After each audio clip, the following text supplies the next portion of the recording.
বাংলাদেশ যতদিন থাকবে কোরআনের শাসন কোনোদিন আসবে না, যতদিন ক্ষমতায় আসুক সেটা যারাই হোক, কোরআনের শাসন বাংলাদেশে হবে না, ইসলামের শাসন বাংলাদেশে হবে না।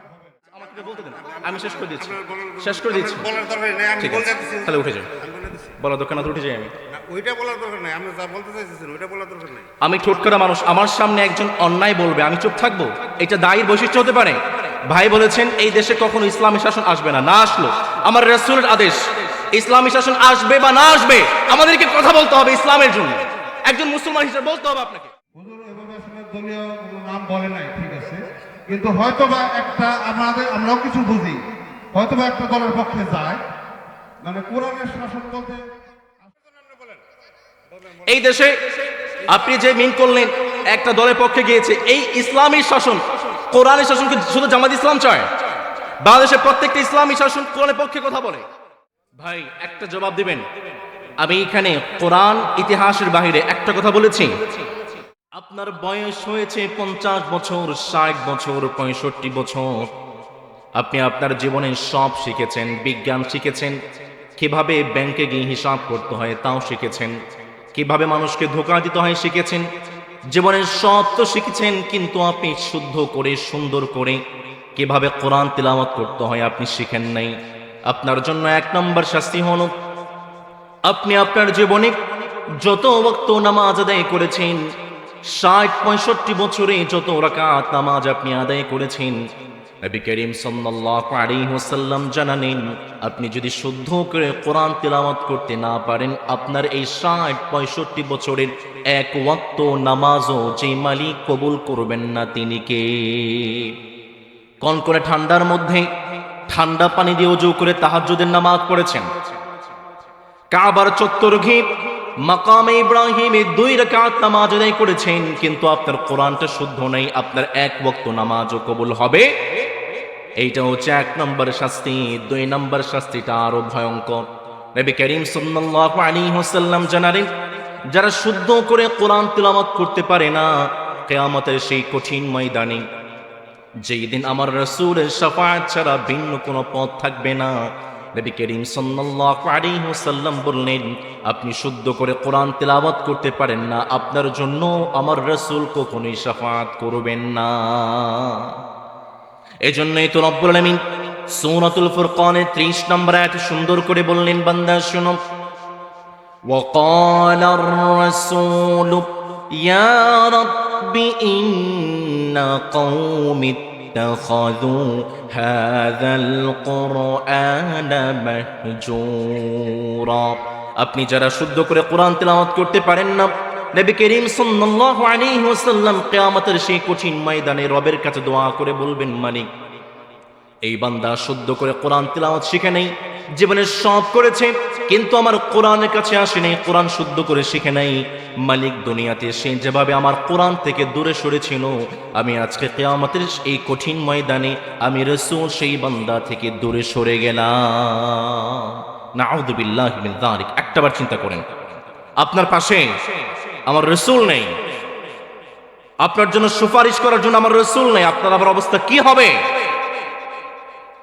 এইখানেই শেষ নয়, রব্বুল আলামিন সূরাতু তাহা এর মধ্যে চমৎকার করে বললেন, বান্দা শোনো, যারা শুদ্ধ করে কোরআন তিলাওয়াত করতে পারে না তাদের জন্য 3 নাম্বার শাস্তি হলো, মালিক বললেন তারা যখন কিয়ামতের সেই কঠিন ময়দানে উপস্থিত হয়ে যাবে, কবরের জগতে যখন কবরের মাটির মধ্যে যখন তাদেরকে শুইয়ে দেওয়া হবে, রব্বুল আলামিন সূরাতু তাহা এর মধ্যে চমৎকার করে বললেন, বান্দা শোনো, ومن أعرض عن ذكري فإن له معيشة ضنكا ونحشره يوم القيامة أعمى। আপনি যখন কোরআন তিলাওয়াত করতে পারেন না, আপনার জীবনটাকে সংকুচিত করে দেওয়া হবে, মাঈশাতান দনকা। কান লাগায়া শুনেন, মুফাসসিরিনে কেরাম মাঈশাতান দনকার 2টা ব্যাখ্যা করেছেন। তার মধ্যে 1 নাম্বার, আপনি আপনার জীবনে লক্ষ টাকা ইনকাম আছে কিন্তু আপনার জীবনে শান্তি থাকবে না। বুঝে থাকলে বলুন তো দেখি, শান্তিগুলোকে যেই মালিক কেড়ে নেবেন তিনি কে? আপনি শুদ্ধ করে কোরআন তিলাওয়াত করতে পারেন না, আপনার সন্তান আপনার কথা শুনবে না, আপনার স্ত্রী আপনার কথা শুনবে না, আপনার পরিবারে কোনো শান্তি থাকবে না, কোনো ঝামেলা শুধু লেগেই থাকবে। এই কথাটাকে মোল্লার নাকি আল্লাহ?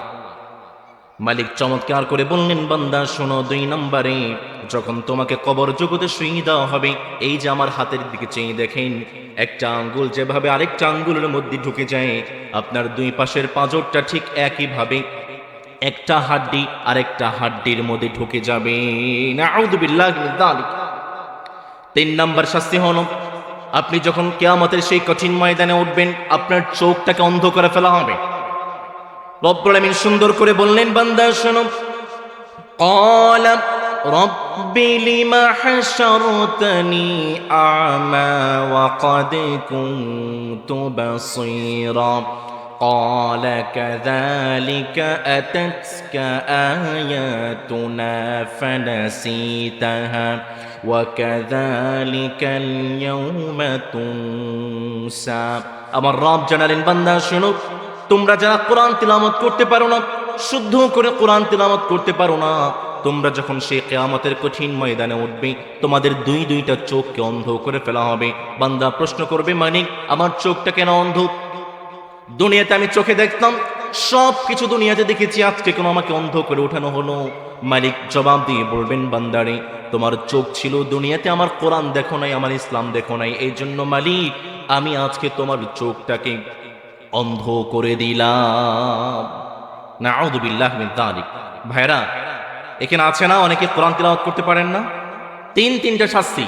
এই কথাটা কি মোল্লার নাকি আল্লাহ? এই 3টা শাস্তি আছে না নেই? আমার বাবারা যারা আছেন, বৃদ্ধ বাবারা, মনে মনে প্রশ্ন আসতে পারে, আমার কি এখন বয়স আছে? আমি কি এখন পারবো? বাবা, একটু চেষ্টা করে দেখুন না, একটু চেষ্টা করে দেখুন কোরআন পারেন কিনা। ওয়ালাকাদ ইয়াসসারনাল কুরআনা লিযিকরি ফাহাল মিন মুদ্দাকির। I made easy the Quran, the recitation of the Quran. আমি কোরআন তিলাওয়াত করে সহজ করেছি, আপনি চেষ্টা করে দেখুন না। অনেকে বলে লজ্জা লাগে, শরম লাগে কোরআন শিখতে। শরম লাগলে দরজা বন্ধ করে দিয়ে অনলাইনে বসে বসে শিখবেন। আমাদের আজকের এই মাহফিল থেকে 1 নম্বর মেসেজ, আমরা কোরআন শিখব। রাজি আছেন ইনশাআল্লাহ?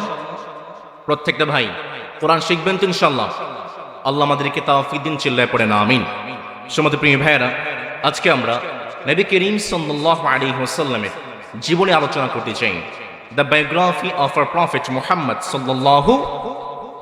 আমরা আমাদের মূল আলোচনায় চলে যাব, তার আগে আমি একটু পরীক্ষা করতে চাই আপনাদের গলায় আমার রবের জন্য কতটুকু ভালোবাসা আছে। আমি পড়ব লিল্লাহি তাকবীর, আপনারা পড়েন আল্লাহু আকবার। পারবেন ইনশাআল্লাহ? লিল্লাহি তাকবীর। পিছনের ভাইরা খায় নাই রাতে না? আবারও পড়ছি, লিল্লাহি তাকবীর, লিল্লাহি তাকবীর। আমি সেই ঢাকা থেকে আপনাদের জন্য কিছু গুরুত্বপূর্ণ মেসেজ নিয়ে আসলাম। আপনারা আমার আলোচনা শেষ না করে কে উঠে যাবেন দেখি? আপনাদের মনোযোগ আছে, কেউ উঠে যাবেন না। আমরা খুবই অল্প সময় কোরআন আল কারীম থেকে, নবী করিম সাল্লাল্লাহু আলাইহি ওয়াসাল্লামের জীবনী থেকে সামান্য কিছু কথা শুনবো এবং সেই কথাগুলো নিজেদের মধ্যে নিয়ে যাব। সম্পূর্ণ মনোযোগ আমাকে দিতে পারবেন ইনশাআল্লাহ? নবী করিম সাল্লাল্লাহু আলাইহি ওয়াসাল্লামের জীবনী, আমরা যে কোরআনটা দেখি আমার বাবারা, এই কোরআনটা হচ্ছে প্রিন্টেড কোরআন। আর নবী করিম সাল্লাল্লাহু আলাইহি ওয়াসাল্লামের জীবনীটা ছিল প্র্যাকটিক্যাল কোরআন। সুবহানাল্লাহ পড়েন। এই মাহফিলের যারা ভলান্টিয়ার আছেন, আমি একটু রিকোয়েস্ট করবো, এই পাশে খুব বেশি নয়েজ হচ্ছে, একটু থামিয়ে দেন। মাহফিল সবসময় হয় না। বাবারা যারা আছেন, এই যে বাচ্চারা, তোমরা বসো বসো। আচ্ছা, কেউ কথা বললে তাকে চোখ করে দেবেন। আপনাদের মনোযোগ কি আছে? মন দিয়ে শোনেন প্রিয় ভাইয়েরা, আমরা যে কোরআনটা পড়ি, এই কোরআনটা হচ্ছে প্রিন্টেড কোরআন, ছাপা কোরআন, পৃষ্ঠার মধ্যে লেখা কোরআন। আর আমার নবী করিম সাল্লাল্লাহু আলাইহি ওয়াসাল্লামের জীবনী ছিল প্র্যাকটিক্যাল কোরআন, বাস্তব কোরআন। সুবহানাল্লাহ পড়েন। সাহাবায়ে কেরাম আম্মা জান আয়েশা রাদিয়াল্লাহু তাআলা আনহাকে এসে প্রশ্ন করলেন, কাইফা কানা খুলুকুন নবী সাল্লাল্লাহু আলাইহি ওয়াসাল্লাম, নবী করিম সাল্লাল্লাহু আলাইহি ওয়াসাল্লামের জীবনী কেমন ছিল? আম্মা জান আয়েশা রাদিয়াল্লাহু তাআলা আনহা জবাব দিয়ে বললেন, তোমরা কি কোরআন দেখো নাই? কানা খুলুকুল কোরআন, এই কোরআনের বাস্তব রূপটাই ছিল আমাদের প্রিয় নবী মুহাম্মদুর রাসূলুল্লাহ পড়েন সাল্লাল্লাহু। সুতরাং আপনি যদি আমার রাসূলকে ফলো করতে চান, কোরআনকে মানতে হবে। আমাদের জীবনে আমাদের 60-70 বছর বয়স হয়ে গিয়েছে, এখানে অনেক অনার্স মাস্টার্স করা মানুষও আছে। বিজ্ঞান পড়েছেন, কেমিস্ট্রি পড়েছেন, সব পড়েছেন, কিন্তু নবী করিম সাল্লাল্লাহু আলাইহি ওয়াসাল্লামের একটা জীবনের বই আজ পর্যন্ত পড়তে পারে নাই, এমন কপাল পোড়া ঢাকাতে অনেক আছে, ছোটচরমাতে নাই। নবী করিম সাল্লাল্লাহু আলাইহি ওয়াসাল্লামের জীবনী আমরা পড়তে পারি নাই, এমন কপাল পোড়া এখানে আছে না নেই? ভাইরে, নবী করিম সাল্লাল্লাহু আলাইহি ওয়াসাল্লামের জীবনী আপনি পড়তে পারলেন না, শোনেন, মুসলমান না হয়েও অমুসলিমরা আমার নবীজির জীবনী পড়েছে এবং তারা আমার নবীজির প্রশংসা করেছে। সুবহানাল্লাহ পড়বেন না? রামকৃষ্ণ রাও একজন বিখ্যাত পণ্ডিত, হিন্দু লেখক, তিনি যখন আমার রাসূল সাল্লাল্লাহু আলাইহি ওয়াসাল্লামের জীবনী পড়েছেন, তিনি কমেন্ট করেছেন, to serve man, to elevate man, to purify man, to educate man, to humanize man, this was the object of our prophet Muhammad সাল্লাল্লাহু। রামকৃষ্ণ রাও একজন বিখ্যাত হিন্দু লেখক, তিনি আমার রাসূলের জীবনী পড়ে তিনি কমেন্ট করেছেন, মানুষকে শিক্ষিত করা, মানুষকে মানুষের মতো মানুষ করাই ছিল আমার রাসূলের বৈশিষ্ট্য। সুবহানাল্লাহ পড়বেন না? আপনারা নাম শুনেছেন মহাত্মা গান্ধী, আমার বৃদ্ধ বাবারা যারা আছেন আপনারা জানেন, অনেকেই তাকে বলে করমচাঁদ গান্ধী। অহিংস আন্দোলনের প্রধান ছিলেন তিনি। 1946 সালে নোয়াখালী জেলার বেগমগঞ্জ উপজেলায় এসেছিলেন এবং তিনি নোয়াখালী জেলায় তার একটা বৃদ্ধাশ্রম আছে, তার একটা গান্ধী আশ্রম এবং গান্ধী যে একটা জাদুঘরও আছে। এই মহাত্মা গান্ধী তিনি খুঁজতে শুরু করলেন, তিনি তো একজন নেতা ছিলেন, তিনি খুঁজতে শুরু করলেন পৃথিবীতে এমন কোন নেতা আছে যেই নেতার ভালোবাসা পৃথিবীর প্রত্যেকটা মানুষের হৃদয়ে আছে।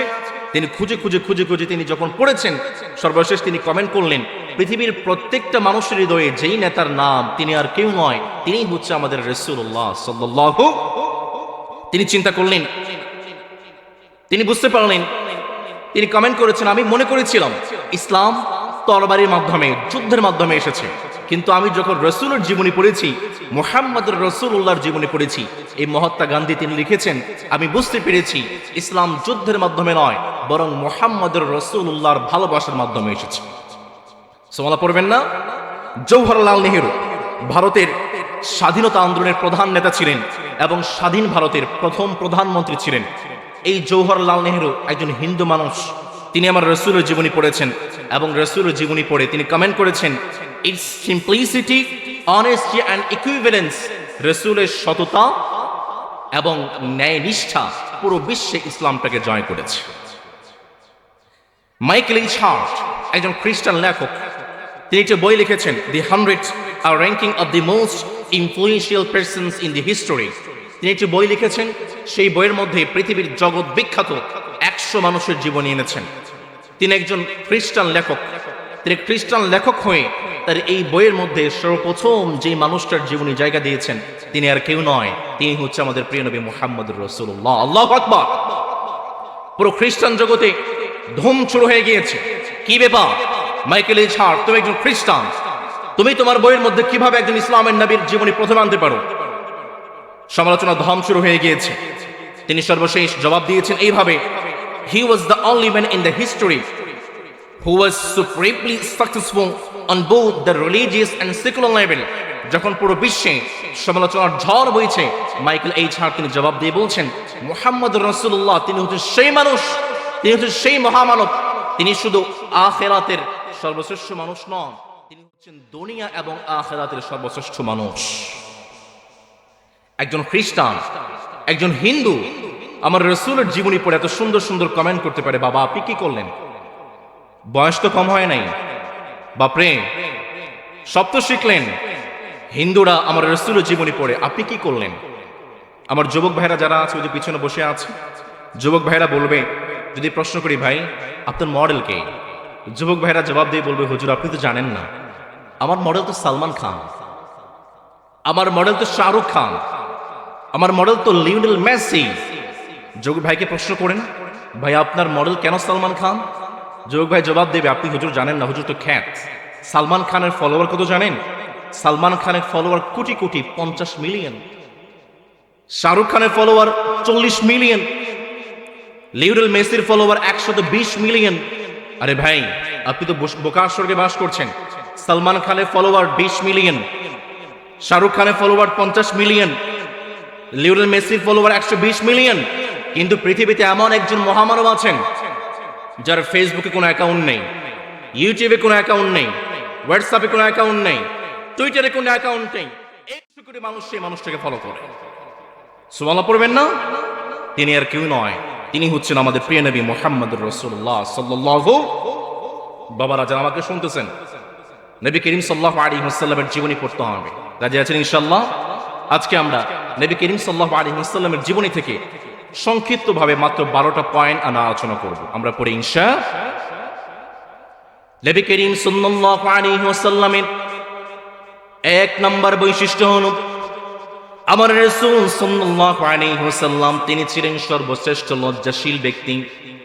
নবী করিম সাল্লাল্লাহু আলাইহি ওয়াসাল্লাম যখন হালিমাতুস সাদিয়ার ঘরে, হালিমাতুস সাদিয়া দুধমার ঘরে যখন আমার রাসূল দুধ পান করেন, ছোট্টবেলায় আমার সন্তানরা যখন একটু খেলাধুলা করে অনেক সময় লুঙ্গি খুলে যায়, ল্যাংটা অবস্থায় খেলাধুলা করে, কিন্তু আমার রাসূল তো সেই রাসূল, আমার রাসূল যখন হালিমাতুস সাদিয়ার ঘরে দুধ পান করছিলেন, আমার রাসূল সাল্লাল্লাহু আলাইহি ওয়াসাল্লাম ক্ষুধা লাগলে কান্না করতেন না, পিপাসা লাগলে কান্না করতেন না, কিন্তু আমার রাসূলের যখন ছতরটা খুলে যেত তিনি তখনই হাউমাউ করে কেঁদে ফেলতেন। মক্কা কাবা সংস্কারের কাজ চলছে, প্রত্যেকটা মানুষ সে কাবা সংস্কারের জন্য কাজ করছে। নবীজির চাচা আব্বাস রাদিয়াল্লাহু তাআলা আনহু নবীজিকে বললেন, মুহাম্মদ পড়েন সাল্লাল্লাহু, মুহাম্মদ তুমি ছোট্ট মানুষ, কাদের মধ্যে তুমি ইটগুলো মাটিগুলো তুমি বোঝা বহন করছো, তোমার তো কষ্ট হচ্ছে। মুহাম্মদ তোমার গায়ে লুঙ্গি আছে, লুঙ্গিটা তুমি খুলে ফেলো, লুঙ্গির মধ্যে পাথরগুলো ইটগুলো তুমি বহন করো, তোমার জন্য সহজ হয়ে যাবে। আমার রাসূল বললেন, না চাচা, আমি তো আমার লুঙ্গিটা খুলতে পারবো না, সতরটা খুলতে পারবো না। নবী করিম সাল্লাল্লাহু আলাইহি ওয়াসাল্লামের চাচা আব্বাস রাদিয়াল্লাহু তাআলা আনহু বললেন, বাবারে ছোট্ট মানুষ, লজ্জা কোথায়?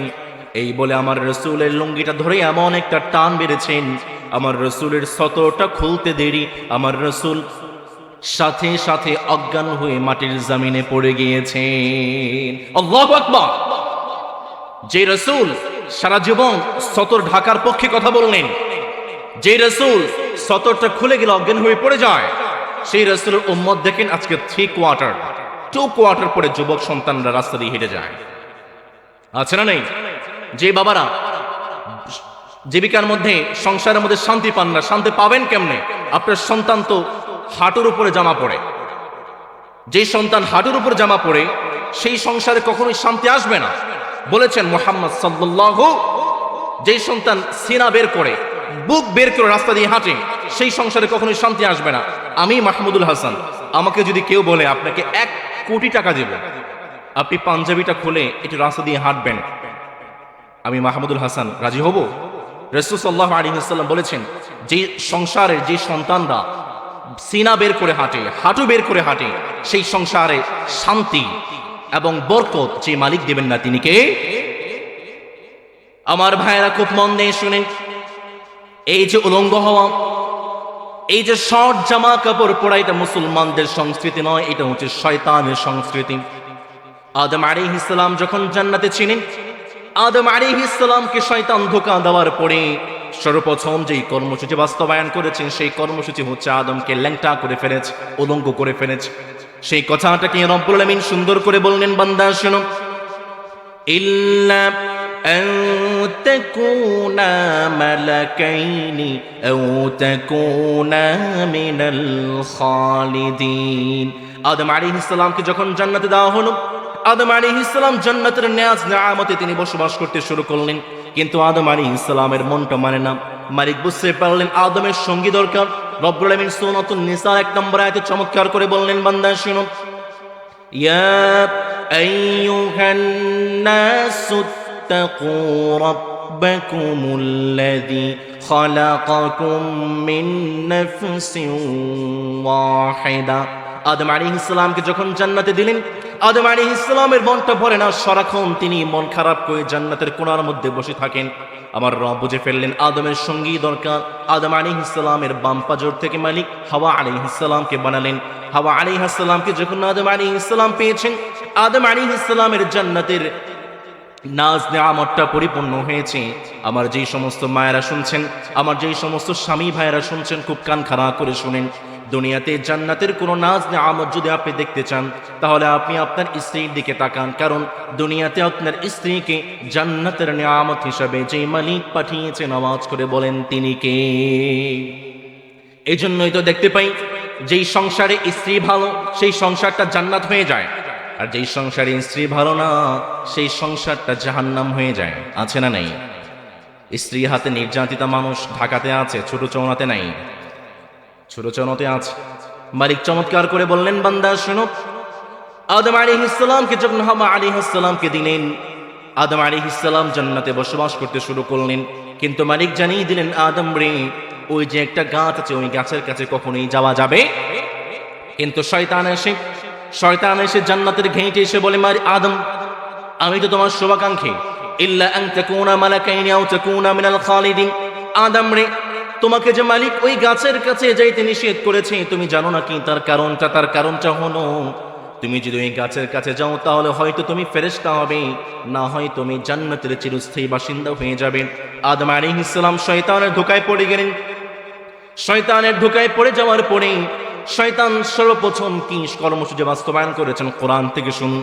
রব্বুল আমিন সুন্দর করে বললেন, বান্দা শুনো, ফালাম্মা যাকাশ শাজারাতা বাদাত লাহুমা সাওআতুহুমা وطفقا يخصفان عليهما من ورق الجنة।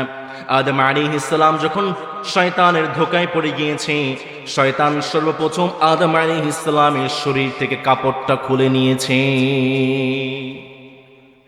আমার রব মুসলমানদেরকে জানিয়ে দিলেন, মুসলমান শোনো, শয়তানের ধোঁকায় পড়ে আদম আলাইহিস সালাম যখন তার শরীর থেকে জামা কাপড় খুলে যায়, আদম আলাইহিস সালামকে জান্নাত থেকে বের করে দেওয়া হয়। মালিক জানিয়ে দিলেন, তোমরা যারা জান্নাতি হতে চাও, শয়তানের ধোঁকায় পড়ার, শয়তানের ধোঁকা থেকে বাঁচার দরকার আছে না নাই? তোমরা যারা জান্নাতি হতে চাও, আদম যেভাবে কাপড় খুলে জান্নাত থেকে বের হয়ে গিয়েছে, এই কাজ কখনোই করা যাবে না, ঠিক কি না? সেই কথাটাকে রব্বুল আমিন সুন্দর করে বললেন, বান্দা শুনো, ইয়া বানি آدم قد أنزلنا عليكم لباسا يواري سوآتكم وريشا। বান্দা শুনো, তোমাদের শরীরে যে কাপড়টা আছে, ইতিহাস বনে আগের মানুষ গাছের পাতা বা ফুল দিয়ে নিজের লজ্জাস্থান ঢেকেছে, না না, কোরআন বলে, বান্দা শুনো, তোমার গায়ে যে কাপড়টা আছে, এই কাপড়টাকে যে মালিক সরাসরি জান্নাত থেকে পাঠিয়েছেন তিনি কে? জান্নাতের অন্যতম একটা নিদর্শন হচ্ছে আপনার গায়ের কাপড়। জান্নাতের অন্যতম একটা নিয়ামত হচ্ছে আপনার গায়ের কাপড়। এই জন্যই তো মালিক সুন্দর করে চমৎকার করে বললেন, বান্দা শোনো, ইয়া বানি আদম লা ইয়াফতিনান্নাকুমুশ শাইতানু কামা أخرج أبويكم من الجنة। মালিক বলছেন, বান্দা শুনো, আদম আলাইহিস সালাম নিজের শরীর থেকে কাপড়টা খুলে ফেলে যেভাবে জান্নাত থেকে বের হয়ে গিয়েছে, জান্নাতের অন্যতম একটা নিদর্শন হচ্ছে তোমার গায়ের কাপড়। সুতরাং জান্নাতে যদি যেতে চাও, গায়ের সতরগুলো ঠিকঠাক মতো ঢেকে রাখার দরকার আছে না নাই? আবার আমাদের সমাজে অনেক ভাইরা আছে টাকটুন নিচে কাপড় পরে, এরকম ভাই তো ছোট চৌনাতে নাই। নবী করিম সাল্লাল্লাহু আলাইহি ওয়াসাল্লাম সুন্দর করে বললেন, বান্দা শুনো, মা আসফালা মিনাল কাবাইনি মিনাল ইজারি ফিন্নার। আমার যেই সমস্ত যুবক ভাইয়েরা টাকটুন নিচে প্যান্ট পরে, টাকটুন নিচে কাপড় পরে, তাদের জন্য 3টা শাস্তি। বুঝে থাকলে বলুন তো দেখি, যারা টাকটুন নিচে কাপড় পরে তাদের জন্য কয়টা শাস্তি? 1 নাম্বার, আমার রাসূল জানালেন, কিয়ামতের সেই কঠিন ময়দানে যারা টাকটুন নিচে কাপড় পরবে, রব তাদের দিকে ফিরেও তাকাবেন। 2 নম্বরে, যারা টাকটুন নিচে কাপড় পরিধান করে, রব তাদের সঙ্গে কথা বলবেন না। 3 নম্বরে, যারা টাকটুন নিচে কাপড় পরিধান করে, রব তাদেরকে পবিত্রও করবেন না। 4 নম্বরে, যারা টাকটুন নিচে কাপড় পরিধান করে, রব তাদেরকে কখনোই ক্ষমা করবেন না। নাউযু বিল্লাহি মিন যালিক। টাকটুন নিচে কাপড় পরিধানকারী এই মাহফিল আছে না নেই? যদি টাকটুন নিচে কাপড় পরিধান করেন, শাস্তি কয়টা? আবার অনেক ভাইরা আছেন ফেসবুকে বউয়ের ছবি দেয়, আছে না নেই? আপনাদের ফেসবুক আছে? আচ্ছা বলুন তো দেখি, ফেসবুক এটা কি প্রাইভেট নাকি পাবলিক? আচ্ছা আপনার বউ এটা কি প্রাইভেট নাকি পাবলিক? আপনি আপনার প্রাইভেট জিনিসটাকে পাবলিকে দিলেন, তার মানে আপনি আপনার প্রাইভেট বউটাকে পাবলিক করে ফেলবেন, ঠিক না? বউয়ের ছবি, নির্লজ্জ, বেহায়া আর বেশরম ছাড়া অন্য কেউ বউয়ের ছবি কখনোই ফেসবুকে দিতে পারে না, চিল্লায় বলেন ঠিক কিনা? এই জন্য আমার রাসূলের 1 নম্বর বৈশিষ্ট্য হল, আমার রাসূল সর্বশ্রেষ্ঠ লজ্জাশীল ব্যক্তি ছিলেন। নবী করিম সাল্লাল্লাহু আলাইহি ওয়াসাল্লামের 2 নম্বর বৈশিষ্ট্য হলো, আমার রাসূল ছিলেন সর্বশ্রেষ্ঠ আমানতদার। যে সমস্ত কাফেররা আমার রাসূলকে গালাগাল করত, গালিগালাজ করত, আঘাত করত, দিন শেষে সেই সমস্ত কাফেররা আমার রাসূলের কাছে আমানত রাখত। এই জন্যই তো কাফেররা আমার রাসূলের উপাধি দিয়েছেন আল আমিন, বিশ্বস্ত। আমার ভাইয়েরা, আল আমিন বিশ্বস্ত, আমানতদারিতা, এইটার কিন্তু অনেকগুলো ব্যাখ্যা আছে। তার মধ্যে 1 নম্বর, আপনি একজন বাবা, আপনার কাছে আপনার সন্তানরা হচ্ছে আমানত।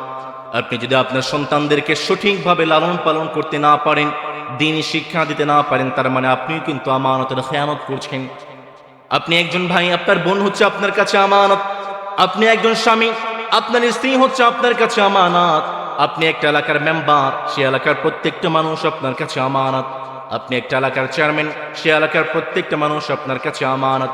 আপনি একটা এলাকার এমপি, সে এলাকার প্রত্যেকটা মানুষ আপনার কাছে আমানত। সুতরাং আপনার এলাকায় একজন মানুষ যদি না খেয়ে থাকে, একজন মানুষ যদি অভুক্ত থাকে, কষ্ট পায়, কিয়ামতের সেই কঠিন ময়দানে যে রবের কাছে জবাবদিহিতা করতে হবে, আওয়াজ করে বলুন তো তিনি কে? আমার রাসূল তো সেই রাসূল যিনি তার জীবন দিয়ে তিনি আমানতগুলোকে রক্ষা করেছেন। দারুন নাদওয়া মক্কার সংসদে আইন পাশ হয়ে গিয়েছে, সবাই সংসদে বসে গিয়েছেন, মুহাম্মদকে হত্যা করতে হবে। একজন বলে, মুহাম্মদকে তাহলে জেলখানার মধ্যে বন্দী করে দাও। ইবলিস বলে, না না, মুহাম্মদকে যদি জেলখানার মধ্যে বন্দী করে দাও, তাহলে মুহাম্মদের যে অনুসারীরা আছে কালকে জেলখানা থেকে ভেঙ্গে তাকে বের করে নিয়ে যাবে। আরেকজন কাফের বলে, তাহলে মুহাম্মদকে জেলখানায় নয় বরং দেশ থেকে বের করে দাও। ইবলিস বলে, কি বলো বোকার লোকেরা, তোমরা যদি মুহাম্মদকে দেশ থেকে বের করে দাও, মুহাম্মদের যে মিষ্টি মিষ্টি কথা, কালকেই তো তার অনুসারীদেরকে নিয়ে মক্কায় হামলা করবে। আবু জেহেল বলে, ঠিক আছে, আমার কাছে কোনো নয় ছয় নেই, আমার কাছে ডাইরেক্ট অ্যাকশন, মুহাম্মদকে হত্যা করতে হবে। নাউযুবিল্লাহ পড়বেন না? নবী করিম সাল্লাল্লাহু আলাইহি ওয়াসাল্লামের ঘরের চারপাশ ঘেরাও করে ফেলা হয়েছে। নবী করিম সাল্লাল্লাহু আলাইহি ওয়াসাল্লাম রবের কাছে দুহাত তুলে দোয়া করে বললেন, মালিক, আমার ঘরের চারপাশে কাফেররা ঘেরাও করে ফেলেছে, আমাকে দুনিয়ার কেউ বাঁচাতে পারে না। আমার রাসূল যখন রবের কাছে দোয়া করেছেন, নবী করিম সাল্লাল্লাহু আলাইহি ওয়াসাল্লামকে আমার রাসূল জানিয়ে দিলেন, আমার রব জানিয়ে দিলেন, রাসূল শুনেন, ওয়া মা রামাইতা ইয রামাইতা ওয়ালা কিন্নাল্লাহা রামা। আমার রব জানিয়ে দিলেন, রাসূল, আপনি আপনার হাতের মধ্যে এক মুঠো বালি নেন, এক মুঠো বালি নিয়ে কাফেরদের দিকে নিক্ষেপ করেন, আর প্রত্যেকটা কাফেরের চোখের মধ্যে যে মানিক বালিগুলোকে পৌঁছে দিবেন তিনি কে? আমার রাসূল যখন বালিগুলোকে নিক্ষেপ করেছেন, প্রত্যেকটা কাফেরের চোখের মধ্যে বালিগুলো ঢুকে গিয়েছে। নবী করিম সাল্লাল্লাহু আলাইহি ওয়াসাল্লাম এর মধ্যে ঘর থেকে বের হয়ে যাবেন। আলী রাদিয়াল্লাহু তাআলা আনহুকে বললেন, আলী রে, তুমি আমার জায়গায় শুয়ে যাও, আমি যে সবুজ চাদর গায়ে দিয়ে সবসময় ঘুমাই, আমি যে জায়গাতে ঘুমাই, আলী রে, সবুজ চাদরটা গায়ে দিয়ে তুমি সেই জায়গাতে ঘুমিয়ে যাও। মক্কার যে সমস্ত মানুষ আমাকে হত্যা করার জন্য এসেছে, সেই মানুষদের অনেকগুলো আমানত, অনেকগুলো জিনিস আমার কাছে আছে। আলী রে, আমি যখন ঘর থেকে বের হয়ে যাব, দয়া করে মায়া করে যে কাফেররা আমাকে হত্যা করার জন্য আসে, তাদের জিনিসগুলো তাদের পর্যন্ত তুমি আলী পৌঁছে দাও। আল্লাহু আকবার। আরে রাসূল চিনলেন না, নবী চিনলেন না? আমার রাসূল তো সেই রাসূল যে কাফেররা আমার রাসূলকে হত্যা করার জন্য আসতেছে। আমার রাসূল আলীকে বলে, আলী, এই কাফেরদের কিছু জিনিস আমার কাছে আছে, দয়া করে এই জিনিসগুলো তাদের কাছে পৌঁছে দাও। আল্লাহু আকবার। আমার রাসূল নিজের জীবন দিয়ে আমানত রক্ষা করেছেন, আর আমরা তার উম্মত হয়ে চাঁদাবাজি করতে ব্যস্ত হয়ে পড়েছি। আজকে কারওয়ান বাজারে ব্যবসায়ীদের হাতে চাঁদাবাজরা ধোয়া খেয়েছে। গফরগাঁওয়ে চাঁদাবাজরা রেল লাইনের রাস্তাগুলো তুলে ফেলেছে। আর বোকা হয়েন না, অনেক বোকা হয়েছেন। স্বাধীনতার পরে 50 বছর হয়ে যায় আজকে। এই 50 বছরে যারাই ক্ষমতায় আসে, ক্ষমতায় আসার আগে তারা বলে আমরা তোমাদের ভাগ্যের চাকা পরিবর্তন করব। ক্ষমতায় আসার পরে দেখা যায় আমাদের জনসাধারণের ভাগ্যের চাকা পরিবর্তন করার চেয়ে তারা নিজেদের ভাগ্যের চাকা পরিবর্তন করতে ব্যস্ত হয়ে যায়। 50 বছর দেখেছেন স্বাধীনতার পরে, বাবার শাসন দেখেছেন, চাচার শাসন দেখেছেন, স্বামীর শাসন দেখেছেন, স্ত্রীর শাসন দেখেছেন, মায়ের শাসন দেখেছেন, কন্যার শাসন দেখেছেন, কিন্তু ইসলামী শাসন কেমন হয়, আল কোরআনের শাসন কেমন হয় আজ পর্যন্ত আপনারা দেখেন নাই। স্বাধীনতার পরে শেখ মুজিবের ভাষণ শুনেছি, আইয়ুবের শাসন আমল দেখেছি, জিয়া কেটেছেন খাল, এরশাদ চাচার তাল বেতাল, মাঝখানে দেখেছি শুধু হরতাল আর হরতাল। সব দেখে শেষ, আগামী দেখতে চাই আল কোরআনের বাংলাদেশ। রাজি আছেন ইনশাআল্লাহ? সমতে প্রিয় ভাইয়েরা, নবী করিম সাল্লাল্লাহু আলাইহি ওয়াসাল্লাম তিনি ছিলেন সেই মহামানব যিনি নবী করিম সাল্লাল্লাহু আলাইহি ওয়াসাল্লামের আমানতদারিতা সর্বোচ্চ জীবন দিয়ে তিনি রক্ষা করেছেন। নবী করিম সাল্লাল্লাহু আলাইহি ওয়াসাল্লাম আমাদেরকে জানালেন, বান্দারে কিয়ামতের কি আলামত জানো? সাহাবায়ে কেরাম প্রশ্ন করলেন, নবী কিয়ামতের আলামত কি আমাদেরকে বলেন। নবী করিম সাল্লাল্লাহু আলাইহি ওয়াসাল্লাম বললেন, ইযা দুইয়াতিল আমানাতু ফান্তাযিরিস সাআ, যখন কোন অযোগ্য মানুষকে চেয়ারের মধ্যে বসিয়ে দিবেন, যখন কোন অযোগ্য মানুষকে সংসদে পাঠাবেন, এইটাই হচ্ছে কিয়ামতের আলামত। নবী করিম সাল্লাল্লাহু আলাইহি ওয়াসাল্লাম বললেন, ওয়া কাইফা ইদাআতুহা ইয়া রাসূলুল্লাহ, নবীজি জবাব দিয়ে বললেন, ইযা বুসিরাতিল আমরু ইলা গায়রি আহলিহি ফান্তাযিরিস সাআ, যখন কোন অযোগ্য মানুষকে আপনি ভোট দিয়ে নির্বাচিত করবেন, এইটাই হচ্ছে কিয়ামতের আলামত। আমরা যারা সাধারণ মানুষ আছি আপনাদেরই সব দোষ। নির্বাচনের আগে প্রত্যেকটা মানুষ গরুর মতো বিক্রি হয়ে যায়, ঠিক কিনা? রাগ করতে পারেন ভাই, এত বড় একটা কথা বলে ফেললেন, নির্বাচনের আগে গরুর মতো বিক্রি হয়ে যায়। আরে ভাই, একটা জরিপ আপনাকে দিচ্ছি, নির্বাচনের আগে 500 টাকার বিনিময়ে একজন মানুষের কাছে আমরা বিক্রি হয়ে যাই। আচ্ছা বলুন তো দেখি, 500 টাকার বিনিময়ে একজন মানুষকে আমরা কয় বছরের জন্য বসাই? 5 বছরে কয় দিন হয়? 1825 দিন। এক বছরে যদি 365 দিন হয়, 5 বছরে 1825 দিন। এই যে আপনি 500 টাকা নিয়ে একজন অযোগ্য মানুষকে আপনি চেয়ারে বসালেন, 500 দিয়ে আপনি 1825কে ভাগ দেন, আসে 5 পয়সা, প্রতিদিন 5 পয়সা। আচ্ছা বলুন তো দেখি, এই সমাজে 5 পয়সা দিয়ে কিছু পাওয়া যায়? 1 টাকা দিয়ে কোনো চকলেট পাওয়া যায়? তার মানে আপনারা যারা নির্বাচনের আগে 500 টাকার বিনিময়ে অযোগ্য চাঁদাবাজ সন্ত্রাসকে নির্বাচনে বসাচ্ছেন, আপনার দাম তো মিয়া 5 পয়সার চেয়েও কম। আপনি তো মানুষ নামের কলঙ্ক। আপনার মতো কলঙ্ক মানুষগুলোর জন্য আজকে অযোগ্য মানুষের চেহারা বসে আছে। সজাগ হন। আর কত বোকা থাকবেন? আর কত নির্যাতিত হবেন? আর কত থাকবেন? আগামীর বাংলাদেশ কোরআন দিয়ে, ইসলাম দিয়ে আমরা সাজাবো। রাজি আছেন ইনশাআল্লাহ? নবী করিম সাল্লাল্লাহু আলাইহি ওয়াসাল্লামের 3 নম্বর বৈশিষ্ট্য হলো আমার রাসূল আমানতদার ছিলেন। আমার বাংলাদেশে যদি ইসলাম চলে আসে, আমানতদারি মানুষ চলে আসে, ইনসাফওয়ালা মানুষ চলে আসে, কেমন বাংলাদেশ হবে শোনেন। নবী করিম সাল্লাল্লাহু আলাইহি ওয়াসাল্লামের একজন বিখ্যাত সাহাবী, তার নাম হচ্ছে আবু বকর রাদিয়াল্লাহু তাআলা আনহু। আবু বকর রাদিয়াল্লাহু তাআলা আনহু তিনি যখন ক্ষমতায় এসেছেন, ক্ষমতায় আসার পরের দিন তিনি তার কার্যালয়ের বাইরে একটা লিস্ট তিনি তৈরি করলেন। সেই লিস্টের মধ্যে মদিনার প্রত্যেকটা বিধবা নারী, প্রত্যেকটা অসহায় মানুষের নাম তিনি লিস্ট তৈরি করলেন। সাহাবায়ে কেরামদেরকে বলে দিলেন, আমার সাহাবারা, এই যে মানুষগুলোর নাম লেখা আছে, তোমরা দয়া করে মায়া করে প্রত্যেকজন সাহাবী তাদেরকে তোমরা সাহায্য করবে। ওমর ফারুক রাদিয়াল্লাহু তাআলা আনহু তিনি মদিনা থেকে বাহিরে ছিলেন। কয়েকদিন পরে তিনি মদিনায় আসলেন। মদিনায় আসার পরে দেখলেন লিস্টের মধ্যে প্রত্যেকটা নামের পাশে, প্রত্যেকটা অসহায়, প্রত্যেকটা বিধবা নারীর পাশে এক একজন সাহাবায়ে কেরামের নাম বসে গিয়েছে। কিন্তু ওই যে নিচে একটা নাম দেখা যায়, সেই নামের পাশে এখন পর্যন্ত কোনো সাহাবীর নাম বসে নাই।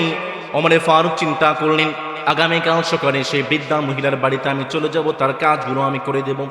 ওমর ফারুক রাদিয়াল্লাহু তাআলা আনহু ফজরের সালাতের পরে সেই বৃদ্ধা মহিলার বাড়িতে চলে গেলেন। দরজায় গিয়ে ঠক ঠক করে বললেন, মা, আমি আপনার কাজগুলো করে দেওয়ার জন্য হাজির হয়েছি। ভিতর থেকে সেই বৃদ্ধা মহিলা জবাব দিয়ে বলে, বাবারে, যে মানুষটা প্রতিদিন আমার কাজগুলো করে দেয় সেই মানুষটা তো আজকেও কাজ করে দিয়ে চলে গিয়েছে, আমার কাজের কোনো প্রয়োজন নেই। ওমরে ফারুক চিন্তা করলেন, ফজরে পড়ে আসলাম, এই জন্য মনে হয় পেলাম না, কালকে ফজরের আগে চলে আসবো। ওমরে ফারুক পরের দিন ফজরের আগে চলে আসলেন, দরজায় ঠকঠক করে বললেন, মা রে, আপনার কাজগুলো করে দেওয়ার জন্য আমি ওমর হাজির হয়েছি। ভেতর থেকে বুড়ি মা আজকেও জবাব দিয়ে বলে, বাবা রে, প্রতিদিন যে মানুষটা আমার কাজগুলো করে দেয় সেই মানুষটা তো আজকেও কাজ করে দিয়ে চলে গিয়েছে, আমার কাজের কোনো প্রয়োজন নেই। ওমরে ফারুক চিন্তা করলেন, ফজরের আগে আসলাম, তাও বুঝি দেরি হয়ে গেল, কালকে আমি তাহাজ্জুদের সালাতের পড়ে আসবো। ওমরে ফারুক পরের দিন তাহাজ্জুদের সালাতের পড়ে বুড়িমার বাড়িতে হাজির হয়ে গেলেন। দরজায় ঠকঠক করে বললেন, মা রে, আপনার কাজগুলো করে দেওয়ার জন্য আমি ওমর হাজির হয়ে গিয়েছি। বুড়িমা আজকেও ভিতর থেকে জবাব দিয়ে দে, বাবা, প্রতিদিন যে মানুষটা আমার কাজগুলো করে দেয় সেই মানুষটা আজকেও কাজ করে দিয়ে চলে গিয়েছে, আমার কাজের প্রয়োজন নেই। ওমরে ফারুক চিন্তা করলেন, এই গভীর রাতে বুড়িমার বাড়িতে কোন মানুষটা কাজ করে দেয় সেই মানুষটাকে আমাকে খুঁজে বের করতে হবে। পরের দিন ওমরে ফারুক সেই বৃদ্ধা মহিলার বাড়ির পিছনে একটা বাঘ ঝাড়ের মধ্যে তিনি লুকিয়ে আছেন। গভীর রাতে কে এই বৃদ্ধা মহিলার বাড়িতে কাজ করে দেয় খুঁজে বের করতে হবে। ওমরে ফারুক যখন বাঘ ঝাড়ের মধ্যে লুকিয়ে আছেন, গভীর রাতে মধ্যরাতে তিনি খুঁজে দেখতে পেলেন, তিনি লক্ষ্য করলেন একজন মানুষ হাঁটি হাঁটি পা পা করে সেই বুড়িমার বাড়ির দিকে যায়। ওমরে ফারুক রাদিয়াল্লাহু তাআলা আনহু চিন্তা করলেন, কি ব্যাপার, কে গভীর রাতে বৃদ্ধা মহিলার বাড়ির দিকে যায়? ওমরে ফারুক এক দৌড়ে গিয়ে সেই মানুষটার পিছন থেকে জড়িয়ে ধরেছে। ওমরে ফারুক যখন পিছন থেকে জড়িয়ে ধরেছেন, তার আর বুঝতে বাকি নাই, প্রতিদিন মধ্যরাতে যে মানুষটা বুড়িমার বাড়িতে কাজ করে দেয় তিনি তো আর কেউ নয়, তিনি হচ্ছেন এই রাষ্ট্রের খলিফা, মদিনার প্রেসিডেন্ট আবু বকর রাদিয়াল্লাহু তাআলা আনহু। ওমরে ফারুক রাদিয়াল্লাহু তাআলা আনহু তিনি বললেন, আবু বকর, তুমি এই রাষ্ট্রের খলিফা, একজন প্রেসিডেন্ট, অর্ধজাহানের খলিফা তুমি, অর্ধজাহানের প্রেসিডেন্ট তুমি, মধ্যরাতে বুড়িমার বাড়িতে কাজ করে দাও, সবই তো বুঝলাম, কিন্তু আবু বকর তোমার পায়ে জুতা কোথায়? তোমার কি ঠান্ডা লাগে না? আবু বকর জবাব দিয়ে বললেন, ওমর রে, আমি তো বুড়িমার বাড়িতে কাজ করছি পৃথিবীর কোনো মানুষকে দেখানোর জন্য নয়। আমি যদি জুতা পরে বুড়িমার বাড়ির দিকে আসি, আমার জুতার মধ্যে কিছু খটখট শব্দ হতে পারে, আমি তো পৃথিবীর কোনো মানুষকে দেখানোর জন্য নয়, আমি তো বুড়িমার বাড়িতে কাজ করছি আমি যেন আমার রবের পাশে জান্নাতে একটা ঘর আমি তৈরি করতে পারি। যেদিন কেহ আসবে না কারো কোনো কাজে, যেদিন পাপের বোঝায় মরবে লাজে, পুল সিরাত পার হতে গিয়ে পিছলে যাবে কত পথিক, আবার কেহ পুণ্য নিয়ে, আবার কেহ পুণ্য নিয়ে পার হয়ে যাবে ঠিক ঠিক। সে মহাদিনে মহাক্ষণে, সে মহাদিনে মহাক্ষণে পার করে তুমি দিও মালিক, তুমি জান্নাতে, তোমার পাশে আমায় একটি ঘর বানিয়ে দিও, একটি ঘর বানিয়ে দিও। চিল্লায় পড়ে না আমিন। আবু বকর রাদিয়াল্লাহু তাআলা আনহু তিনি হচ্ছেন মদিনার খলিফা, মদিনার প্রেসিডেন্ট। তিনি যেই দিন প্রেসিডেন্ট হয়েছেন, একজন ইসলামী রাষ্ট্রের খলিফা কেমন হয়, একজন ইসলামী রাষ্ট্রের প্রেসিডেন্ট কেমন হয়, খুব কান খাড়া করে শুনেন। আবু বকর রাদিয়াল্লাহু তাআলা আনহু যেই দিন ইসলামী রাষ্ট্রের খলিফা হয়েছেন, তিনি তার পরের দিন তিনি একজন ব্যবসায়ী ছিলেন, কাদের মধ্যে কাপড়ের কাঠুরি নিয়ে বাজারের দিকে রওনা হয়ে গিয়েছে। পিছন থেকে ওমরে ফারুক ধরে বললেন, আবু বকর, এখন তোর ব্যবসা করার সময় নাই, কাজ করার সময় নাই, তুমি তো মদিনার খলিফা, মদিনার প্রেসিডেন্ট। আবু বকরকে ধরে নিয়ে গেলেন আবু উবাইদার কাছে। বছরে 2000 দিনার, পরবর্তীতে 3000 দিনার তার ভাতা নির্ধারণ করে দেওয়া হলো। আবু বকর রাদিয়াল্লাহু তাআলা আনহু ইসলামের খলিফা, ইসলামের প্রেসিডেন্ট তিনি যখন ইন্তেকাল করলেন, একটি দাস, একটি গামলার একটি গামছা তিনি রেখে গিয়েছিলেন। তিনি যখন ইন্তেকাল করলেন, তার সমাজের প্রত্যেকটা মানুষ, তার পরিবারের মানুষদেরকে বলে গেলেন, আমি যে তিনটা জিনিস রেখে গেলাম, আমার ইন্তেকালের পরে দয়া করে মায়া করে তোমরা বাইতুল মাল কোষাগারে জমা করে দিবি। আবু বকর রাদিয়াল্লাহু তাআলা আনহু তিনি যখন ইন্তেকাল করলেন, পরিবারের মানুষদেরকে জানিয়ে দিলেন, আমার পরিবার না শোনো, সারা জীবন বাইতুল মাল থেকে, রাষ্ট্র থেকে যে বেতন ভাতা আমি আবু বকর নিয়েছি প্রেসিডেন্ট হিসাবে, আমি ইন্তেকাল করার পরে আমি আবু বকরের অস্থাবর সমস্ত সম্পত্তি বিক্রি করে দয়া করে মায়া করে আমার এই বেতন ভাতাগুলো রাষ্ট্রের কাছে তোমরা পৌঁছে দাও। আল্লাহু আকবার।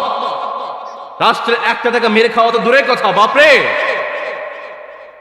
রাষ্ট্রের একটা পয়সা মেরে খাওয়া তো দূরের কথা, ইসলামের খলিফা হচ্ছে সেই খলিফা, ইসলামের প্রেসিডেন্ট হচ্ছে সেই প্রেসিডেন্ট যিনি সারা জীবন যত বাধা নিয়েছেন রাষ্ট্র থেকে, ইন্তেকাল করার সময় তিনি ওসিয়ত করে গিয়েছেন, আমার সমস্ত সম্পত্তি বিক্রি করে তোমরা রাষ্ট্রের কাছে সমস্ত ভাতাগুলো তোমরা পরিশোধ করে দেবে। আল্লাহু আকবার। এই হচ্ছে ইসলামের রাষ্ট্রের খলিফা। আবার রাসূল সাল্লাল্লাহু আলাইহি ওয়াসাল্লাম তিনি ছিলেন সর্বশ্রেষ্ঠ আমানতদার।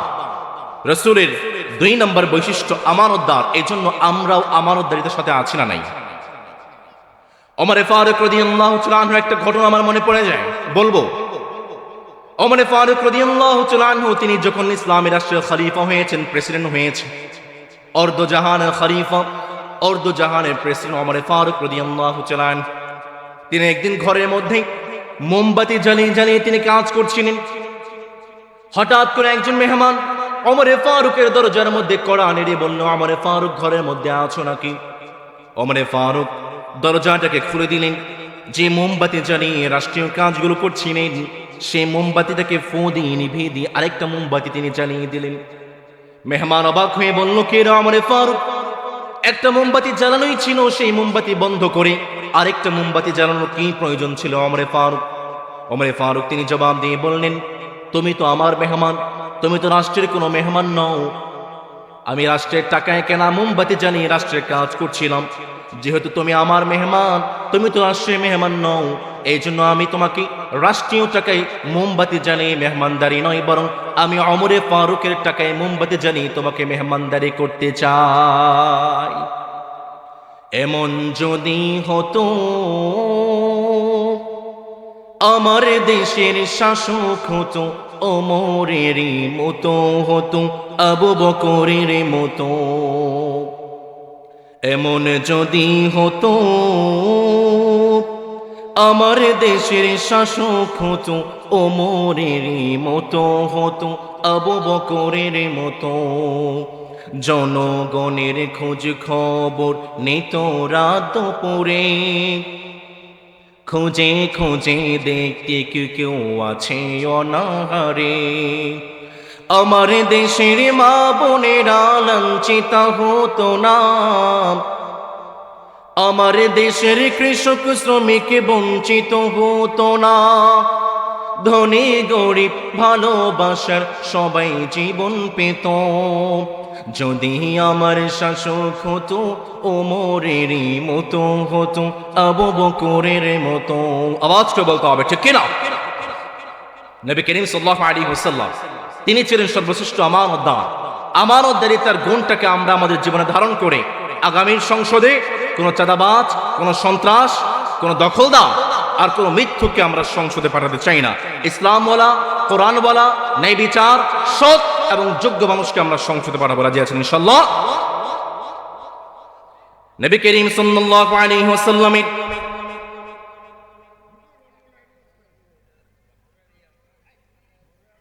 কি বললাম ভাই? জি, কিসের বেতনের জন্য আসছি? আপনার কি মনে হয় ভাই?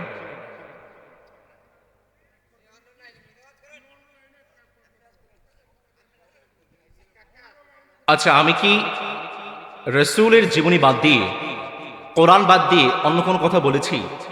বলতে পারবেন?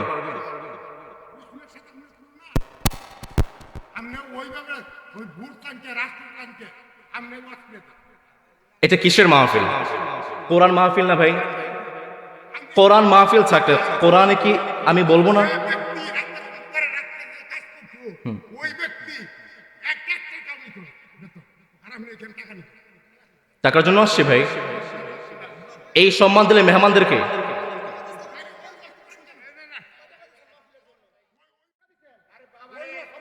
এক টাকা নিছি ভাই, এই কথা আপনারা মেহমানদেরকে এই সম্মান দেন? টাকার জন্য বলি, টাকার জন্য ওয়াজ করি।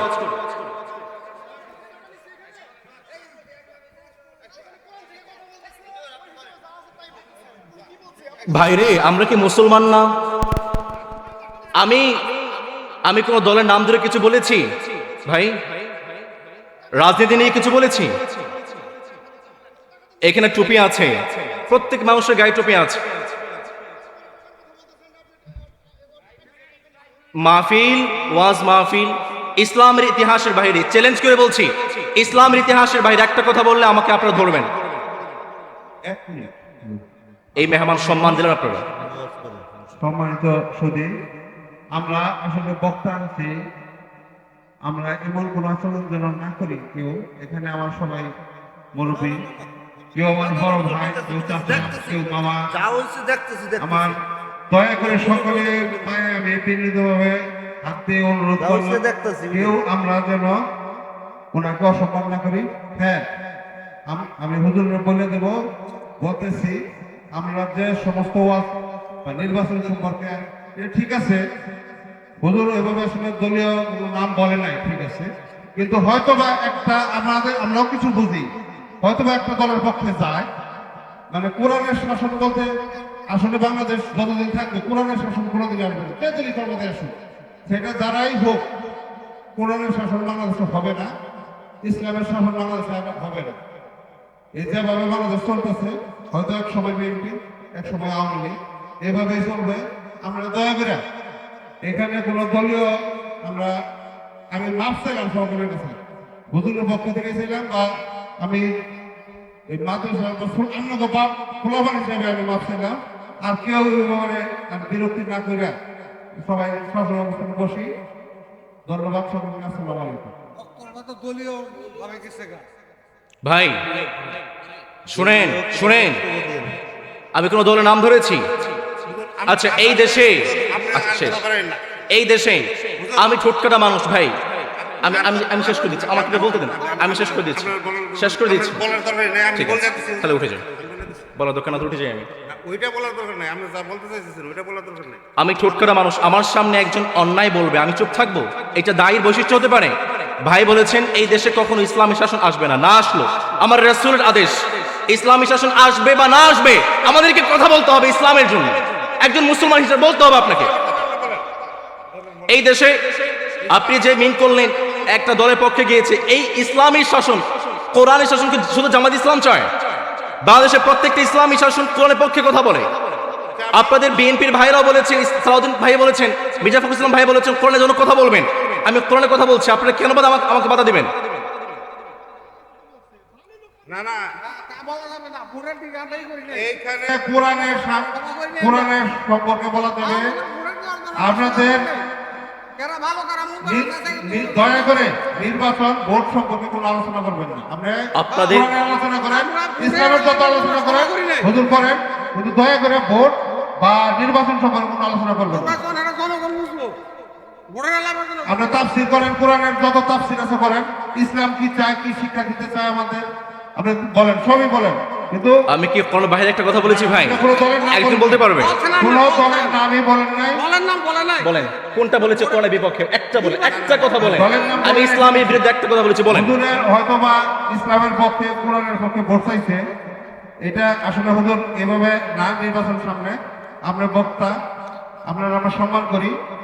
আপনি এই নির্বাচন সম্পর্কে আপনি ইসলামের জন্য ভোট চান, কিন্তু সামনে নির্বাচন আসতেছে, আপনি কোরআনের পক্ষে, এখানে মানুষ কিছু বুঝে তো, এই কারণে এটা প্রতিবাদ করছে। হুজুর প্রতিবাদ করছে, আপনার মানুষের প্রতিবাদটাই মাথায় রেখে আপনি সুন্দরভাবে কোরআনের তাফসীর, ইসলামের আইন সম্পর্কে আপনি ওয়াজ করেন, সমস্যা নেই। আসসালামু আলাইকুম। ভাই একটা জবাব দিবেন? আমি এখানে কোরআন ইতিহাসের বাহিরে একটা কথা বলেছি, যে মানুষটা আমার কথার মধ্যে ভেটো দিয়েছেন, আমি মেহমান এখানে ঢাকা থেকে এসেছি, যে মানুষটা আমার কথার মধ্যে ভিড়ে দিয়েছে তাকে প্রকাশ্য ক্ষমা চাইতে হবে। আমি যদি কোরআনের বাহিরে, ইসলামের বাহিরে, ইতিহাসের বাহিরে একটা কথা বলি, আমি কান ধরে ক্ষমা চাইবো। আর যে আমার কথার মধ্যে ভিড়ে দিয়েছে তাকে এখানে ক্ষমা চাইতে হবে। আচ্ছা এর পক্ষ থেকে আমি ক্ষমা চাই। না না, তাকে ক্ষমা চাইতে, আপনি বলেন নাই ভাই যে আমার কথার মধ্যে ভিড়ে দিয়েছে তাকে ক্ষমা চাইতে হবে। আমি ইসলামের বাহিরে একটা কথা বলি নাই। আপনার আপনার ওয়াজ করেন।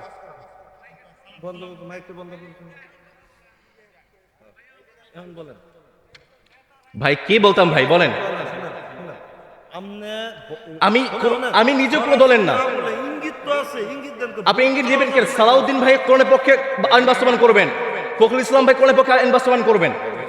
বিএনপিকে আমি কম চিনি, আপনি হয়তো বিএনপির মানুষ হয়ে আমাকে বাধা দিচ্ছেন কেন? আপনি কোনো শাসন চান না? আমি তো কোনো দলীয় না ভাই, আমি কোনো দলের না। অনেক কিছু আছে সরাসরি বলা লাগে না, ইঙ্গিতেই বোঝা যায়। যার ওটা কথা বলছে বয়স, আপনি যে কথাটা বলছেন ক্ষমা চাইতে, আপনার পক্ষে থেকে আমরাই ক্ষমা চাই। না ভাই, না শোনেন, রাগ না করে আমরা ওয়াজ করে কোনো দলের পক্ষ না হয়ে দয়া করে হাদিস অনুসারে সকলের সম্মানিত মহোদয় যারা আছেন, যারা আমাদের আজকে এই মাহফিলে এসেছেন, সকলের কাছে আমি বিনীতভাবে অনুরোধ করছি আবারও আপনারা এই যত্নটা ছাড়াইয়া সুন্দরভাবে হুজুর ওয়াজ করার সুযোগ দেন। হুজুর বুঝছে সবই, হুজুর ওয়াজ করুক। বসেন। কোনো ভোটের দরকার নাই, এটা বিএনপি যেই হোক, জামাত দরকার নেই। আমরা যত এখানে যত্ন করবো জিনিসটা বাড়বে। আমি দয়া করে একটু আপনাদের সাথে বিনীতভাবে অনুরোধ করছি, একটু কমাই দেন। আচ্ছা রাখেন রাখেন সকলেই দেখা কারণ আমি চাইছি রাখেন রাখেন রাখেন। আপনারা যারা বলছে ভুল বলে থাকে ওনার পক্ষ থেকে আমি সকলের কাছে ক্ষমা চাইছি এবং হুজুরের কাছে ক্ষমা চাইছি।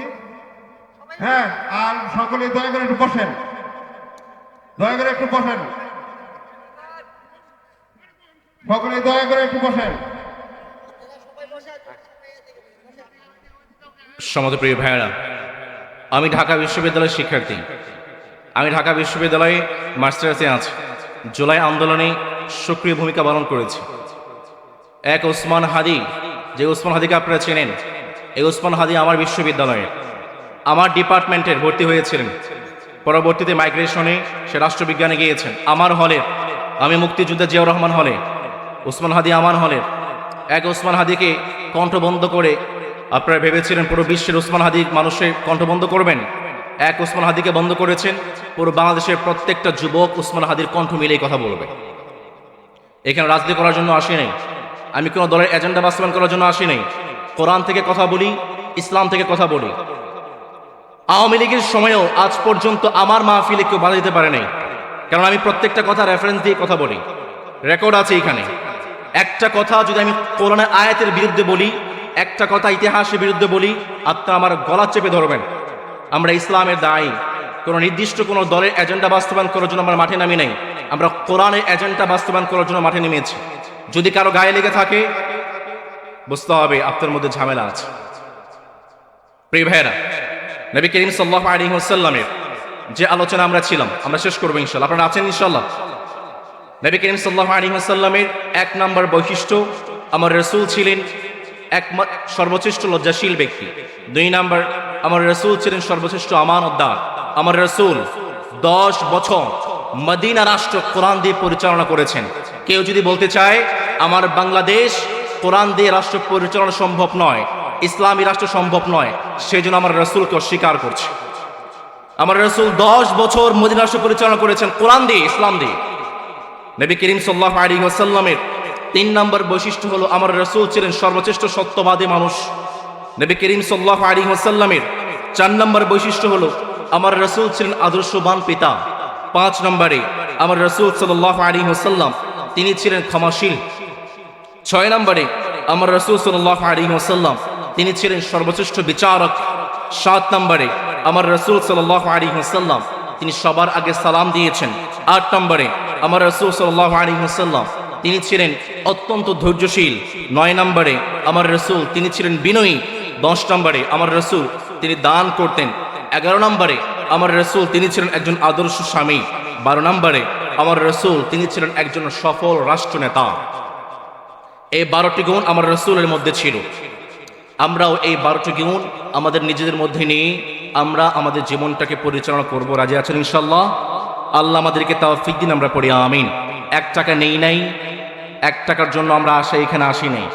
কোরআনে দাওয়াত দেই টাকা পয়সার জন্য না, ভুল বুঝিয়েন না। কেউ যদি আমাদেরকে এটা বলে আপনারা মেহমান নিচ্ছেন ঢাকা থেকে, অসম্মান করার জন্য নয়। আগামী থেকে আপনারা সতর্ক থাকবেন। আল্লাহ আমাদেরকে তৌফিক দিন, পড়ে না আমিন। আসসালামু আলাইকুম ওয়া রাহমাতুল্লাহি ওয়া বারাকাতুহু। আমাদের একজন ভাই একটা চিরকুট দিয়েছেন, আসসালামু আলাইকুম হুজুর, মাদ্রাসায় ছেলে মেয়ে লেখাপড়া করানো জরুরি সম্পর্কে কিছু আলোচনা করার জন্য অনুরোধ রইল, যাতে সকলেই ছেলে মেয়েদের ভর্তি করাতে আগ্রহী হন। ভাইরা, একটা প্রশ্ন করতে জবাব দিবেন। আজকের এই বাংলাদেশে কোনো মুয়াজ্জিন বা কোনো ইমাম তার বাড়িতে বাবা মা নির্যাতিত হয়েছে এমন কোন নজির আপনারা পেয়েছেন? কখনো দেখেছেন কোন ইমাম তার বাবা মাকে বের করে বৃদ্ধাশ্রমে পাঠিয়ে দিয়েছে? কখনো দেখেছেন কোন মুয়াজ্জিন তার বাবা মাকে বাড়ি থেকে বের করে বৃদ্ধাশ্রমে পাঠিয়েছে? একজন মুয়াজ্জিন, একজন ইমামের বেতন ভাই কত টাকা হয়? এই জন্য বৃদ্ধ বয়সে যদি বাবা মা নির্যাতিতা, সন্তানের হাতে নির্যাতিতা, নিষ্পেষিতা, লাথি উষ্টা খাইতে না চান, সন্তানকে কোরআন শিখাবেন। টিচ ইউর চিলড্রেন তাহলে কোরআন টিচেস ইউর চিলড্রেন এভরিথিং। আপনি আপনার সন্তানকে কোরআন শেখান, আপনার সন্তানকে কোরআন সব কিছু শেখাবে। নৈতিকতা, মানবিক মূল্যবোধ সব কোরআন আপনাকে শেখাবে। এই জন্য সন্তানদেরকে কোরআন শেখাবেন। আপনার সন্তানকে ডাক্তার বানান, ইঞ্জিনিয়ার বানান, যা ইচ্ছা তাই বানান, কিন্তু আপনি আপনার সন্তানকে ছোট্টবেলায় কোরআন শেখাবেন। এই ছোট্ট বাচ্চারা যদি কোরআন পড়তে পারে, আপনার জীবনটাকে যে মালিক বরকত দিয়ে পরিপূর্ণ করবেন তিনি কে? ভাইয়েরা যারা আছেন, সন্তানদেরকে কোরআন শেখাবেন। রাজি আছেন ইনশাআল্লাহ? আল্লাহ আমাদেরকে তৌফিক দিন, পড়ে না আমিন। আসসালামু আলাইকুম ওয়া রাহমাতুল্লাহি ওয়া বারাকাতুহু।